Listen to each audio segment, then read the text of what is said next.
प्यारे साथियों, क्या आप भी 2 महीने में सीयूईटी की सीट में अपना सिलेक्शन पक्का करना चाहते हो? क्या आप अपने दोस्तों से पूछ रहे हो या टीचर से पूछ रहे हो, फिर भी सही जानकारी नहीं मिल पा रही है? अब सीयूईटी का फॉर्म तो फिल कर दिया था, लेकिन अब तैयारी 2 महीने के भीतर कैसे करें? क्या सिलेक्शन 2 महीने में भी लिया जा सकता है? तो इसका जवाब है हाँ। अगर सही रणनीति, सही तरीके से मॉक टेस्ट दिया जाए, सही तरीके से सही समय पर सिलेबस खत्म किया जाए, सारी गतिविधियों को समझा जाए, तो हम अच्छा कॉलेज 2 महीने की तैयारी में भी पा सकते हैं। प्यारे साथियों, अब नहीं तो फिर कब?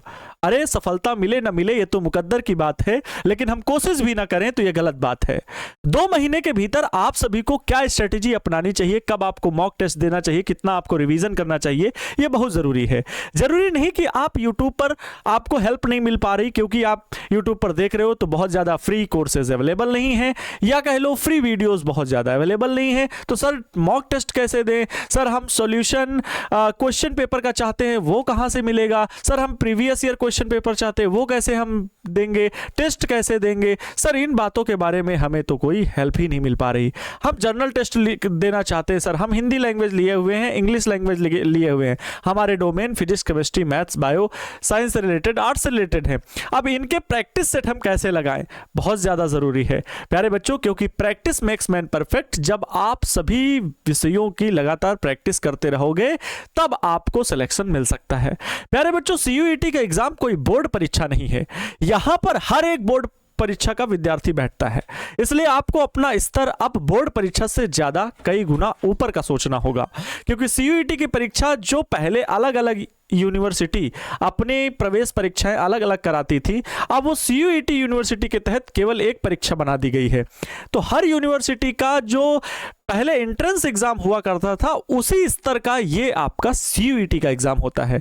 इसलिए जरूरी ये है कि आपको एग्जाम पैटर्न को अच्छे से समझना है। हर विषय में 50 क्वेश्चन पूछे जाएंगे, 50 के उत्तर देना है, कोई भी अतिरिक्त प्रश्न की सुविधा नहीं है, 1 घंटे का समय है, एक्यूरेसी अच्छी रखनी होगी, टाइम मैनेजमेंट करना होगा। इन सभी बातों के बारे में आप सभी को पता होना चाहिए। इसमें एक टीचर आपकी मदद कर सकता है, लेकिन मेहनत आप स्वयं करोगे।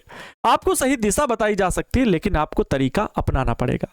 तो क्या 2 महीने में हम अपना सिलेक्शन पक्का कर सकते हैं? क्योंकि बच्चों फरवरी खत्म होने को है और मार्च और अप्रैल 2 महीने आपके पास है, क्योंकि 11 मई से आप सभी की परीक्षाएं शुरू हो जाएंगी सीयूईटी के।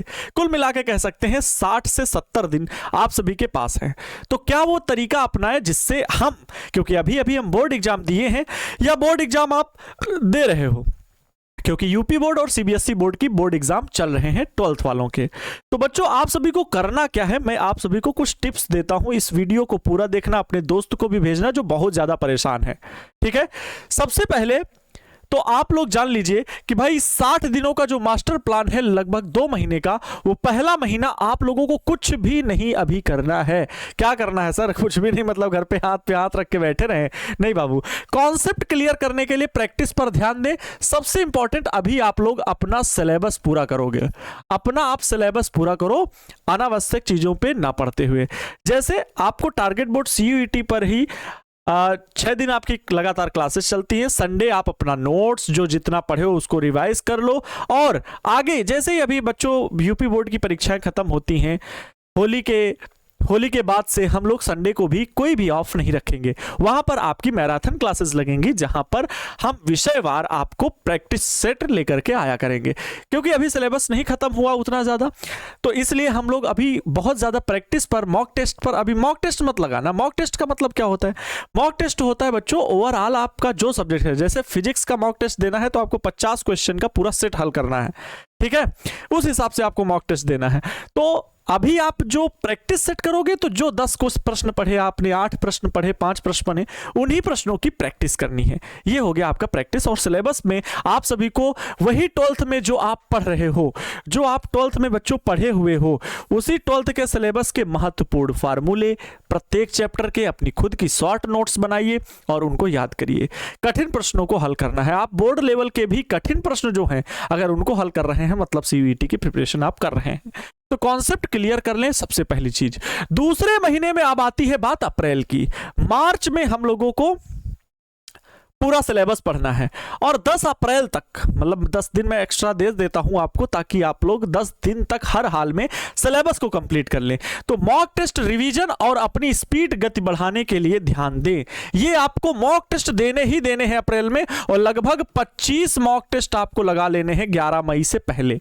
11 मई से पहले बच्चों, 11 मई के पहले आप लोगों को कितने मॉक टेस्ट देने हैं? लगभग 25। अगर आप फिजिक्स के 25, केमिस्ट्री के 25 और मैथ्स के 25 दे ले जाते हो, बायो के 25 दे ले जाते हो, तो बच्चों यकीन रखो आप बीएससी या बीटेक के लिए किसी अच्छी यूनिवर्सिटी में एडमिशन पा जाओगे, किसी अच्छी यूनिवर्सिटी में एडमिशन पा जाओगे। सर ये कैसे होगा? हम आप सभी के लिए 25 सेट के लिए क्वेश्चंस तैयार करेंगे ताकि आप सभी को मदद मिले। अर्थात हर एक दिन हम 50 के 50 क्वेश्चन तो नहीं करवा सकते, लेकिन आप लोगों को कोशिश करेंगे कि मॉक टेस्ट आपके 25 हम कंप्लीट करवा दें। तो फिजिक्स, क्योंकि मेन स्ट्रेटजी आपको मॉक टेस्ट में आपकी दिखेगी कि आपने कितना काम किया। ठीक है, अभी आपको प्रैक्टिस करनी है। प्रैक्टिस जितने भी प्रश्न, 10 प्रश्न, 15 प्रश्न, 8 प्रश्न, जो भी आपको आपने सिलेबस पढ़ा है उससे रिलेटेड। जैसे अभी आपका पहला चैप्टर फिजिक्स में हुआ, इसे ही केमिस्ट्री का पहला चैप्टर हुआ मार्च भर में, क्योंकि आपको पूरा फार्मूला डेरिवेशंस तो करने नहीं होते, यहाँ पर फार्मूला बेस्ड आपको क्वेश्चन बताए जाते हैं। तो हम लोग आपका 5 अप्रैल तक, 10 अप्रैल तक पूरा सिलेबस खत्म कर देंगे और उसके बाद आपके मॉक टेस्ट और मैराथन क्लासेस के जरिए आपको सारे क्वेश्चन की प्रैक्टिस, पीवाईक्यू क्वेश्चंस करवाते रहेंगे ताकि आपकी स्पीड भी बढ़े। अभी आपको स्पीड पर नहीं ध्यान देना, अभी आपको क्वेश्चन के कॉन्सेप्ट पर ध्यान देना है। कॉन्सेप्ट उसका क्लियर होना चाहिए, तब स्पीड बनेगी। अभी आपको देख के लगता है हाय फिजिक्स का क्वेश्चन तो बड़ा कठिन है, हमसे तो नहीं हो पाएगा सीयूईटी। मैं फिर कह रहा हूं, हारे तो वो लोग हैं जो घर से निकले ही नहीं है। आपने कोशिश की है, यही बहुत है। तो प्यारे बच्चों ये चीज जान लीजिए, दूसरे महीने में हम लोग ये करने वाले हैं। ठीक है, आपका क्या प्लान है? अभी भी जो कुछ भी डाउट है आप कमेंट बॉक्स में कमेंट कर दो यार। हम पूरी कोशिश कर रहे हैं आपको एक सही रणनीति बताने के लिए, आपको आपकी मदद करने के लिए, ताकि आप अगर सीयूईटी की परीक्षा जब ये आप पहली बार दे रहे हो, कुछ बच्चे हो सकता है ड्रॉप लेकर के हमारे साथ जुड़े हुए हों, तो सबके लिए ये मदद साबित हो सकता है। क्योंकि मेहनत आपको ही करनी है ज्यादा से ज्यादा। आपको कुछ ना कुछ ऑफलाइन से गूगल में सर्च करा करके, एआई का यूज करके, जैसे भी हो, आपको कुछ ना कुछ क्वेश्चंस खुद से बनाने हैं, प्रैक्टिस करनी है यार। हम लोग आपको कॉन्सेप्ट बता सकते हैं, मॉक टेस्ट भी दिला सकते हैं, लेकिन मॉक टेस्ट के इतने सारे मॉक टेस्ट आपको खुद से भी प्रैक्टिस करनी पड़ेगी। तो बहुत सारी चीज खुद से आपको करनी है, सेल्फ स्टडी पर फोकस करना है। सर कितनी सेल्फ स्टडी हम करें? आपको सेल्फ स्टडी अभी जो है बच्चों, अब आपको सेल्फ स्टडी जो है, अगर आप 5 सब्जेक्ट, 5 डोमेन, मतलब 3 डोमेन और 2, एक हिंदी और एक जनरल टेस्ट लेकर के पढ़ाई कर रहे हो, तो आपको बच्चों सेल्फ स्टडी जो है वो लगभग 6 से 7 घंटे करनी चाहिए। 6 से 7 घंटे कम से कम करनी चाहिए, अधिक से अधिक तो 10 से 12 घंटे कर सकते हो। 6 से 7 घंटे मिनिमम होनी ही चाहिए हर हाल में। इससे कम आप कर रहे हो तो बहुत गलत कर रहे हो, बहुत गलत कर रहे हो।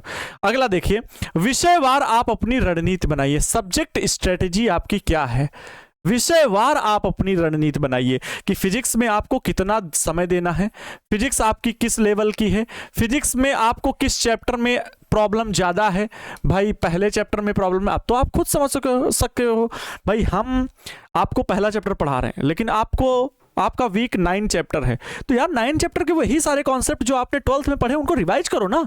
ऐसा थोड़ी कि सर पढ़ाएंगे तो कुछ अलग पढ़ा देंगे। सीयूईटी के क्वेश्चन का लेवल अप है, लेकिन कॉन्सेप्ट सारे आपके 12th के हैं, कॉन्सेप्ट 12th के हैं। उन्हीं से रिलेटेड क्वेश्चन को थोड़ा सा एडवांस लेवल का बना के पूछते हैं। तो मुझे लगता है आपको फार्मूला पर जो पकड़ है, फार्मूले बेस्ड जो शार्ट नोट्स है, उसको बना लेना चाहिए। तो बच्चों चैप्टर आपका जो भी है, फिजिक्स का जो चैप्टर वीक है, उस पर आपको ध्यान देना चाहिए, उस पर आपको ध्यान देना चाहिए। ठीक है, उस पर आपको ध्यान देना चाहिए। विषयवार आपकी ये रणनीति बननी चाहिए कि हम फिजिक्स में क्या करें। फिर केमिस्ट्री, जहां पर आप प्रैक्टिस में अटक रहे हो कि सर हम जब प्रैक्टिस करने बैठते हैं, प्रश्न लगाते हैं केमिस्ट्री का, तो हमसे केमिस्ट्री नहीं बनता है वो प्रश्न, तो उस पर आपको ज्यादा समय देने की जरूरत है। अतिरिक्त समय वहां पर दीजिए, उस टॉपिक पर अतिरिक्त समय दें, उस टॉपिक पर अतिरिक्त समय दें कि भाई हम इसको पढ़ ही डालें। उस टॉपिक को आप अतिरिक्त समय दीजिए। मैथ के लिए हो गया तो भाई मैथ्स के लिए आप प्रैक्टिस करिए, मैथ्स के लिए प्रैक्टिस कर लीजिए मैथ के लिए आप प्रैक्टिस करिए। सबसे अच्छा भाई हिंदी और जर्नल टेस्ट के लिए आप लाइव क्लास देखें, बढ़िया से देख लें एक बार। उसके बाद जब जब समय मिले तो भाई हिंदी जैसे सब्जेक्ट के लिए आपके पास तो यार मार्केट में तो बहुत सारी बुक अवेलेबल है यार। हिंदी जैसे सब्जेक्ट के लिए तो बुक अवेलेबल ही है। ग्रामर पोर्शन के लिए ग्रामर ही पोर्शन आता है तो आप उसको परचेज कर सकते हो। यहाँ से आपको क्लासेस भी मिलेंगी, टेस्ट भी मिलेगा, बट आपको समय रहते यार सारी चीज़ें पढ़ लेनी है, सारी चीज़ें पढ़ लेनी है हिंदी के लिए। और वही जर्नल एप्टीट्यूड टेस्ट के लिए ये GAT, इसके लिए भी बुक मार्केट में अवेलेबल है, आप ये मंगा सकते हो। हम कह सकते हैं कि फिजिक्स, केमिस्ट्री, मैथ, बायो के लिए CUET की बुक कम अवेलेबल है, लेकिन जर्नल टेस्ट के लिए जर्नल एप्टीट्यूड की मैथ और रीजनिंग, क्योंकि इसमें मैथ रीजनिंग का अलग पार्ट है और GK GS करंट अफेयर्स का पार्ट अलग है एक ही पेपर 85 नंबर का क्वेश्चन, तो इसको भी आपको 1 घंटे देना है, रट लेना है।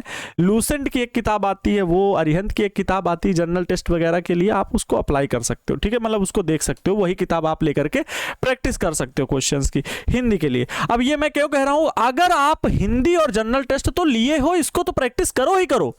मैं कहता हूं आपको ड्रॉप लेने से बेहतर है, मान लो आपको BSc नहीं मिला, BA मिल रहा है किसी कॉलेज में, BA कब मिलेगा, जैसे BHU में Hindi language plus general test मांगते हैं, DU में English language plus general test मांगते हैं, BHU में भी English language plus general test है, दोनों है, मतलब वहां पर कोई भी एक लैंग्वेज है BHU में।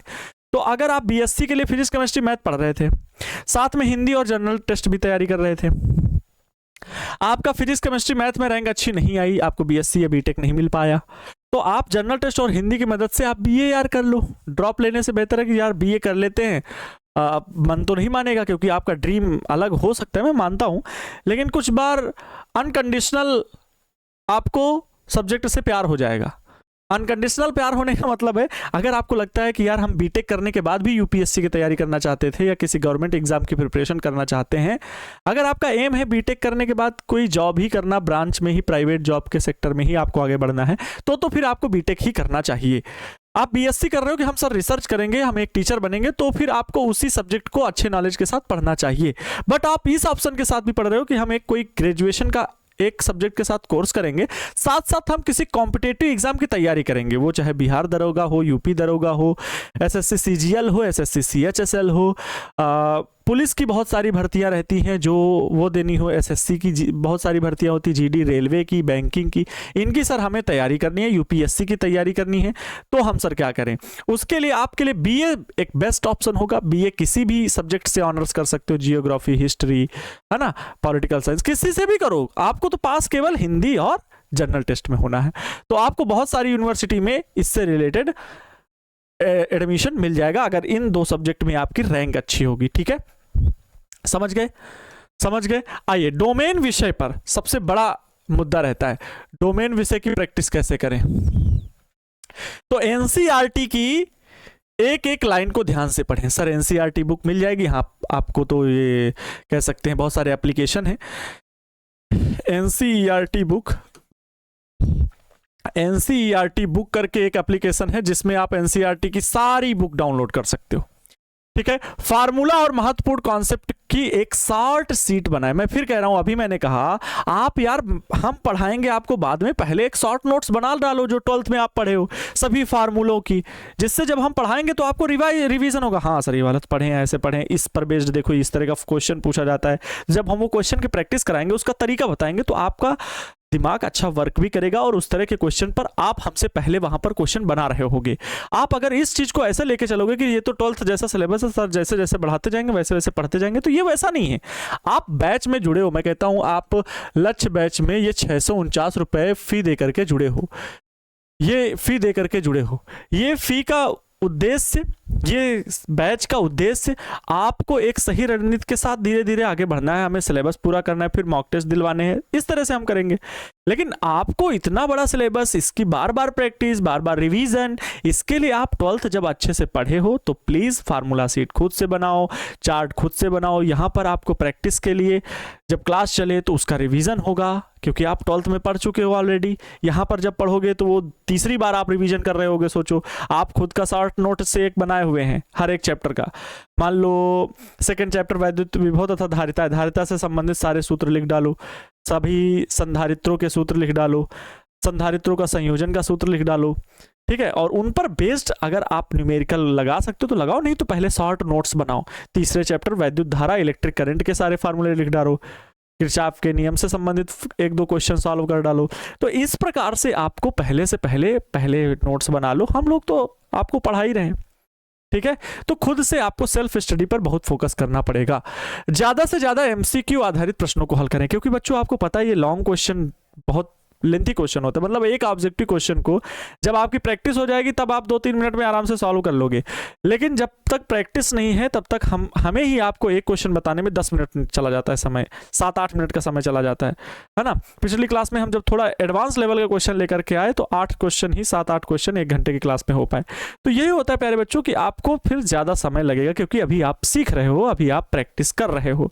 जब आप प्रैक्टिस सभी चैप्टर के कर लोगे तब आपकी स्पीड बन जाएगी, फिर आप मॉक टेस्ट दोगे, तो ये एक अच्छा तरीका होगा।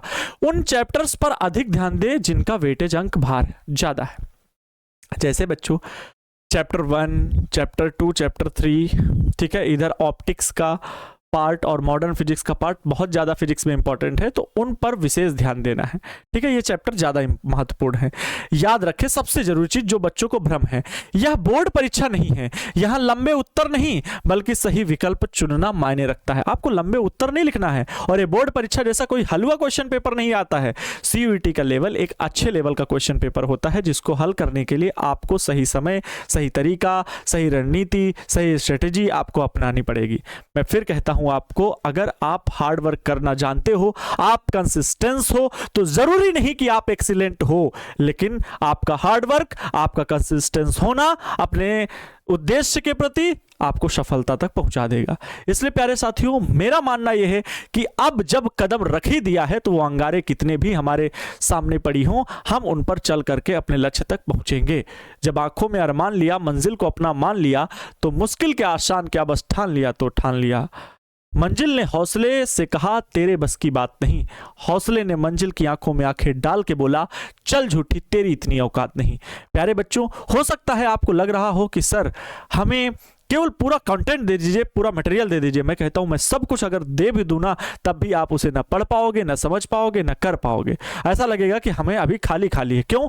क्योंकि आप कोशिश उस लेवल का अभी कर ही नहीं रहे हो। खुद से बोलो कि हाँ सर हम करना चाहते हैं।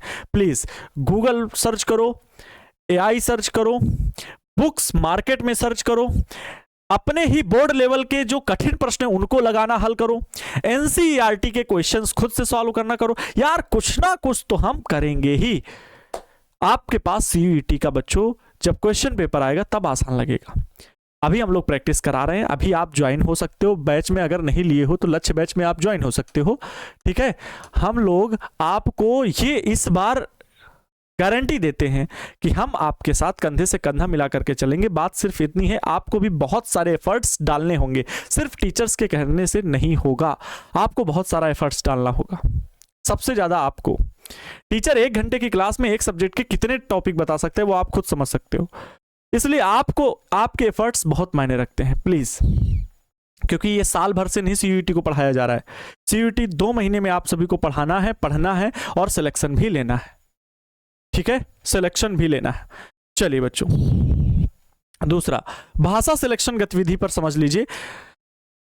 भाषा आधारित प्रश्नों पर लैंग्वेज सेक्शन। लैंग्वेज सेक्शन में क्या करो आप लोग, लैंग्वेज हिंदी लैंग्वेज ले रखी सर, सबसे ज्यादा भाई हिंदी लैंग्वेज के लिए ही मैंने प्रेफर किया है। इंग्लिश लैंग्वेज के लिए जल्दी आपकी क्लास भी शुरू होने वाली है, जैसे यूपी बोर्ड खत्म होता है एग्जाम, ठीक है, मैंने पहले ही बोल रखा था। रोजाना एक रीडिंग कंप्रहेंशन अपठित गद्यांश हल करें, क्योंकि ये आता ही आता है। अब इसके लिए बुक तो आपको 12th की भी बुक मिल जाएगी, तो उससे रिलेटेड यार CUET में फंसेगा कुछ नहीं कि आप CUET की बुक ले लो तो CUET के जो बुक पढ़ेंगे उससे कोई फंसा देगा क्वेश्चन, नहीं यार, मेमोरी बेस्ड क्वेश्चन होंगे। हम आपको जल्द ही PYQ के क्वेश्चन पेपर का एक मॉक टेस्ट जो है वो बना करके हर एक विषय का देते हैं, जिससे कि आपको लगे कि ये क्वेश्चन पेपर किस प्रकार का पूछा जाएगा, ठीक है। हर एक सब्जेक्ट का एक प्रीवियस ईयर क्वेश्चन पेपर आपको देते हैं, ठीक है। ग्रामर व्याकरण का नियमित अभ्यास करें। अभी इसलिए नहीं तुरंत दिया गया ताकि आप घबरा जाओगे, यार चैप्टर पहले 1 खत्म नहीं हुआ सर, मॉक टेस्ट दे दिए, PYQ क्वेश्चन दे दिया, हमसे हल ही नहीं हो रहा है। यार बात तो समझो, आपके हौसला टूट जाएगा यार। पीवाईक्यू क्वेश्चन अगर अभी दिखा दिए ना कि आप ये लो 50 क्वेश्चन इंग्लिश के, 50 क्वेश्चन फिजिक्स के, 50 क्वेश्चन देख के ऐसा लगेगा कि यार हमसे तो केवल 10 ही प्रश्न बन पा रहे, 40 तो बन ही नहीं पा रहे, आपका हौसला टूट जाएगा। आप कम से कम, इसीलिए मैंने पहले ही बोला कि आप घबराओ नहीं यार, पहले महीने में आप कॉन्सेप्ट क्लियर करो, ठीक है। मार्च पूरा पड़ा है, आप 12th पढ़ के आए हो यार, मेहनत झोंकनी है बस, और कुछ नहीं।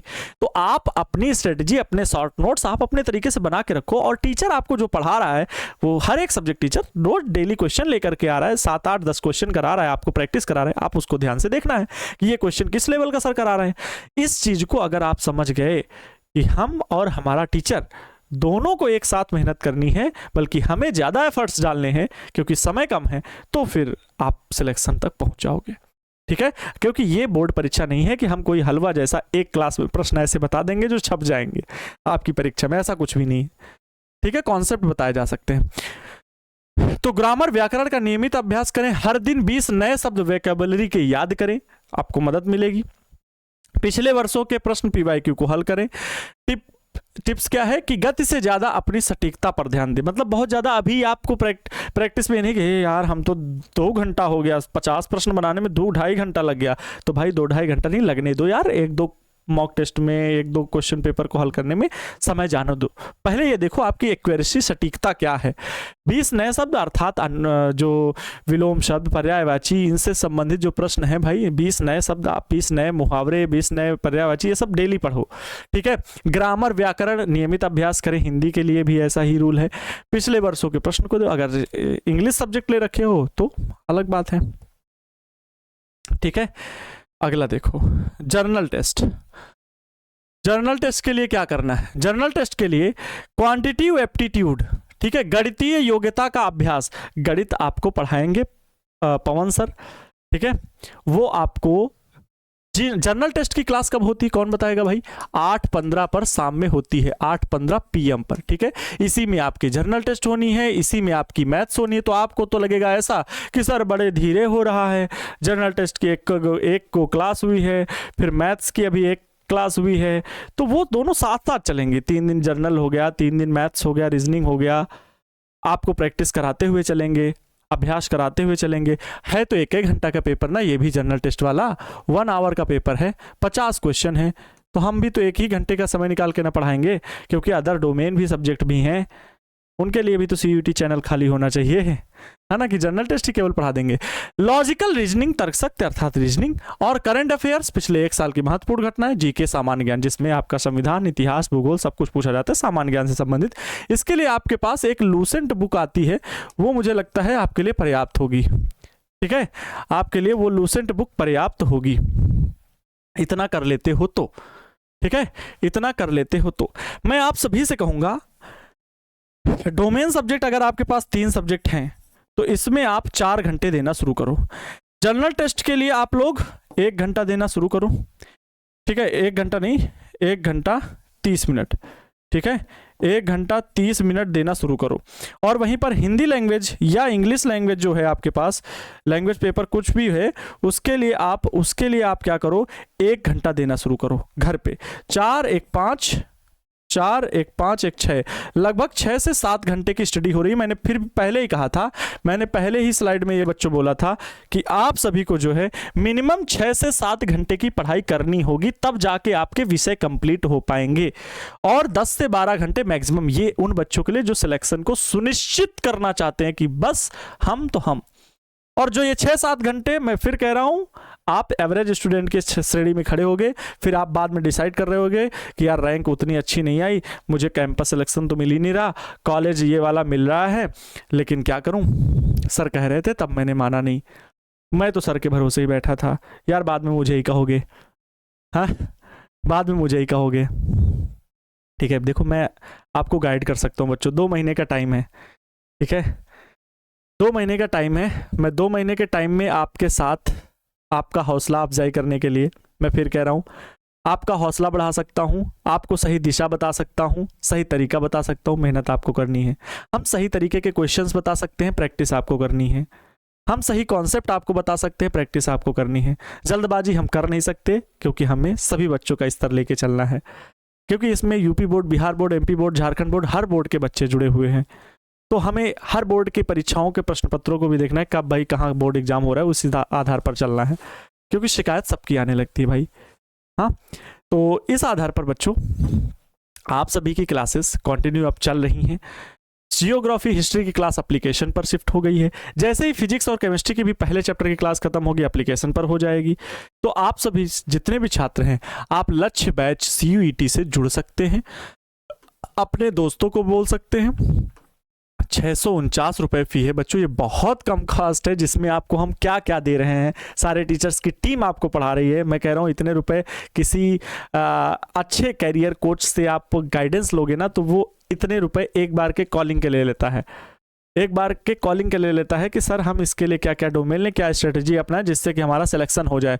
वो इतना कुछ बताने के लिए आपसे इतनी फी रख देता है। यहाँ तक कि कई एप्लीकेशन वाले भी कर रखे हैं, जो एजुकेशन प्लेटफॉर्म है बड़े बड़े भाई, वो लोग भी इससे नहीं, इतना रखे हैं, इतना बच्चों अमाउंट ले रहे हैं केवल गाइडेंस के। और वो चीज़ हम आपको यहाँ पर दे रहे हैं। आपका ये फी एक अमाउंट ऐसा है जिससे आपको हेल्प मिलेगी यार, इस साल नहीं अगले साल भी अगर आप CUET की प्रिपरेशन करते हो तो एक रोड मैप आपका अच्छा तैयार हो जाएगा। अगले साल वो मेहनत आपको नहीं करनी पड़ेगी, पहले से ही आप तैयार रहोगे। यार हमें तो ये चीज़ पता है, कोई दिक्कत नहीं।